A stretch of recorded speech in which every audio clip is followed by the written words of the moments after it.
যার কাছে ধৈর্য নাই, সহ্য নাই, মেনে নেওয়া নাই, মানিয়ে নেওয়া নাই, তার কাছে কখনো নিয়ামত আসবে না।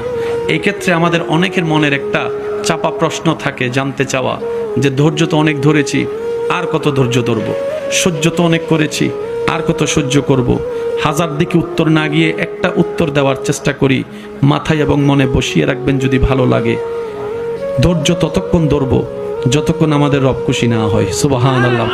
যতক্ষণ রব খুশি না হবে ততক্ষণ ধৈর্য, ততদিন ধৈর্য, তত মাস ধৈর্য, তত বছর ধৈর্য। কারণ আল্লাহ তাআলা জানেন কখন নিয়ামত দিলে আমাদের জন্য ভালো হবে, এটা আল্লাহই ভালো জানে। ওই হুকুম আসা পর্যন্ত অপেক্ষা করতে হবে, এটার নামই ধৈর্য। কোনো হা হুতাশ করা যাবে, আফসোস করা যাবে? আল্লাহ দিল আলহামদুলিল্লাহ, না দিল আলহামদুলিল্লাহ। সুখ আপনাকে খুঁজতে হবে না, দেখবেন সুখ আপনার ঘরে নিজে থেকেই চলে আসবে। বলেন সুবহান।